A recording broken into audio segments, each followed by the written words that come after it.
사람을 잃고 돈을 잃고 시간만 남았다라는 말은 은퇴 이후의 하루를 가장 정확하게 설명하는 문장일지도 모른다. 이 이야기는 66이 된 한 남자의 하루 일기에서 시작된다. 그는 이제 더 이상 출근하지 않는다. 알람 소리에 쫓길 이유도 없고 누군가를 만나기 위해 서둘러 집을 나설 필요도 없다. 아침은 늘 조용하게 열린다. 냉장고 문을 열어도 반겨주는 목소리는 없고 식탁 위에 놓인 컵 하나가 그가 아직 이 집에 살고 있다는 사실만 알려준다. 그는 종종 이런 생각을 한다. 하루가 이렇게 길었나, 아니면 내가 이렇게 느려진 건가. 시간은 많아졌지만 채워야 할 이유는 사라졌다.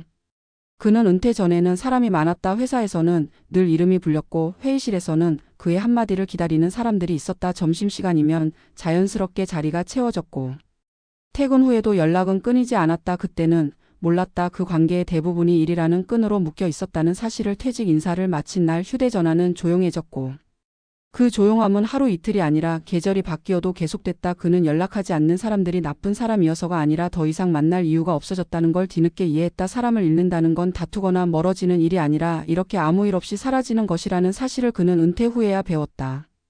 돈도 비슷했다. 월급이 들어오던 시절에는 통장을 자세히 들여다보지 않았다. 다음 달에도 들어올 것이라는 믿음이 있었기 때문이다. 하지만 은퇴 후 통장은 다른 얼굴을 보여주기 시작했다. 빠져나가는 것만 보이고 들어오는 것은 없었다. 처음에는 괜찮다고 스스로를 안심시켰다. 조금씩 줄였으면 된다고 말이다. 하지만 줄일 수 있는 건 생각보다 많지 않았다. 병원비는 나이를 따라 늘었고 사람을 만나지 않아도 기본적인 생활비는 꾸준히 나갔다. 그는 어느 날 계산기를 두드리다 손을 멈췄다. 숫자가 아니라 마음이 무너졌기 때문이다. 이렇게까지 준비가 안 되어 있었나? 이런 질문은 늘 늦게 찾아온다. 이 이야기 속에는 실제로 비슷한 시간을 지나온 사람들이 있다. 서울 외곽에 살던 한 남자는 50대 후반에 회사를 떠났다. 그는 평생 성실하다는 말을 들으며 살았고 은퇴 후에는 조금 쉬다가 하고 싶은 일을 하겠다고 생각했다. 하지만 쉬는 시간은 생각보다 빨리 끝났고 하고 싶은 일은 생각보다 쉽게 떠오르지 않았다. 그는 아침마다 산책을 나갔지만 점점 발걸음이 느려졌다. 함께 걷던 동료는 없었고 동네 사람들과는 인사를 나누는 정도가 전부였다. 어느 날 그는 예전에 함께 일하던 사람에게 전화를 걸려다 멈췄다. 무슨 말을 해야 할지 떠오르지 않았기 때문이다. 그는 그 순간 자신이 일을 잃은 것이 아니라 대화의 이유를 잃었다는 걸 깨달았다. 또 다른 사례는 지방에서 작은 가게를 정리하고 은퇴한 여성의 이야기다. 그는 50대 후반까지 쉼없이 일했다. 은퇴하면 친구들과 여행도 가고 취미생활도 즐길 수 있을 거라 기대했다. 하지만 막상 시간이 생기자 친구들은 각자의 사정으로 바빴고 여행은 혼자 떠나기에는 망설여졌다. 그는 집에 있는 시간이 늘어날수록 자신이 투명해지는 느낌을 받았다고 말한다. 누구에게도 필요하지 않은 사람이 된 것 같았다는 고백은 담담했지만 오래 남았다. 그는 돈보다 더 무서웠던 것이 역할의 상실이었다고 말했다. 일할 때는 피곤했지만 내가 어딘가에 쓰이고 있다는 감각이 있었는데 은퇴 후에는 하루를 설명할 문장이 사라졌다는 것이다. 다시 66의 하루로 돌아온다. 그는 오후가 되면 텔레비전을 켜놓는다. 소리가 없는 집이 더 견디기 어렵기 때문이다. 화면 속 사람들은 바쁘게 움직이고 웃고 말하지만 그 장면은 그의 하루와는 다른 세계처럼 느껴진다. 그는 가끔 시계를 본다. 아직 이렇게 시간이 남았나 하는 생각이 들 때마다 마음이 서늘해진다. 은퇴 전에는 시간이 모자라다고 불평했는데 이제는 시간이 너무 많아서 두렵다. 무엇을 해도 되는 시간이 아니라 무엇을 해야 할지 모르는 시간이기 때문이다. 사람을 잃고 돈을 잃고 시간만 남았다는 말은 그래서 단순한 푸념이 아니다. 그것은 은퇴 이후 많은 사람들이 겪는 감정의 요약이다. 사람은 천천히 흩어지고 돈은 조용히 줄어들며 시간은 갑자기 넓어진다. 그 넓어진 시간 앞에서 사람은 자신과 마주하게 된다. 일하지 않는 나, 관계가 줄어든 나, 계획이 비어있는 나를 정면으로 바라보게 된다. 그 순간을 견디지 못하면 하루는 길고 무겁게 늘어진다.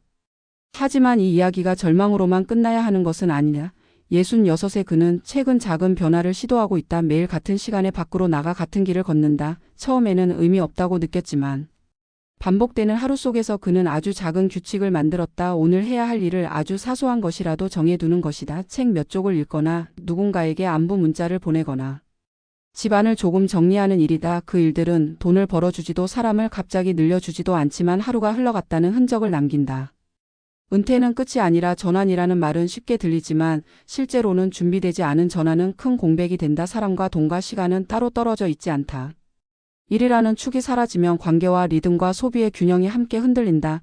이 이야기를 듣는 누군가가 아직 일하는 중이라면 은퇴 후를 돈만으로 계산하지 않기를 바란다. 하루를 어떻게 보낼지, 누구와 어떤 이유로 만날지, 스스로 어떤 역할을 만들 수 있을지를 미리 생각해 보기를 바란다. 이미 은퇴한 사람이라면 너무 늦었다고 말하지 않아도 된다. 하루를 완벽하게 채울 필요는 없다. 다만 비어있는 시간을 그대로 방치하지 않는 것이 중요하다.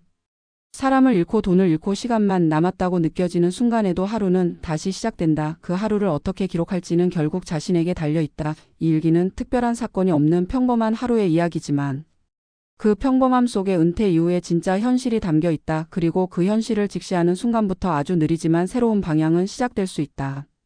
은퇴 이후의 삶을 이야기할 때 우리는 종종 준비라는 단어를 돈의 문제로만 한정한다. 하지만 실제 은퇴자들의 목소리를 가까이에서 들여다보면 가장 먼저 무너지는 것은 통장이 아니라 삶의 구조라는 사실을 알게 된다. 일이라는 중심축이 사라지면서 하루를 지탱하던 리듬과 관계와 역할이 동시에 흔들린다. 출근 시간에 맞춰 일어나던 몸은 목적 없이 깨어나고 업무로 연결되던 인간관계는 자연스럽게 끊어지며 매달 반복되던 소득의 흐름은 불안정한 잔액으로 바뀐다.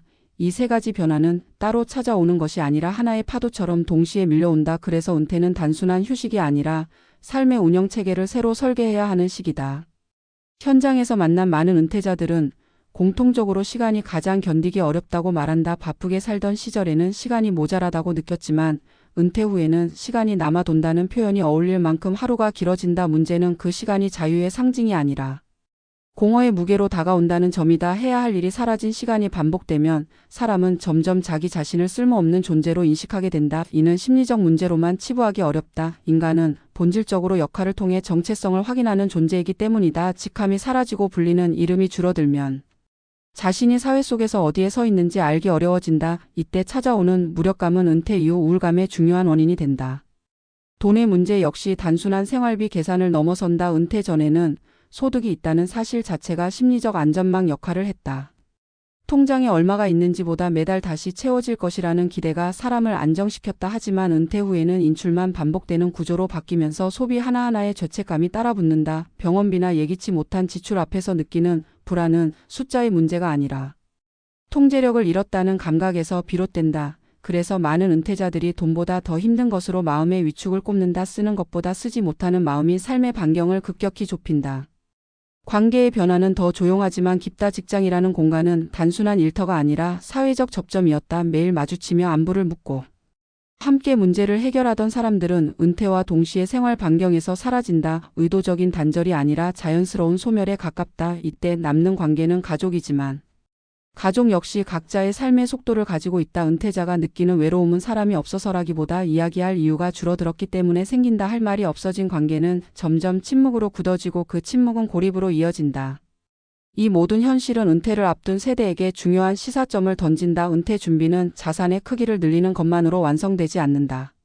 하루를 구성하는 요소를 미리 상상하고 연습해야 한다. 언제 일어날지, 어디에 갈지, 누구와 어떤 이유로 만날지를 구체적으로 그려보는 과정이 필요하다. 작은 활동이라도 반복할 수 있는 루틴을 만드는 것이 중요하다.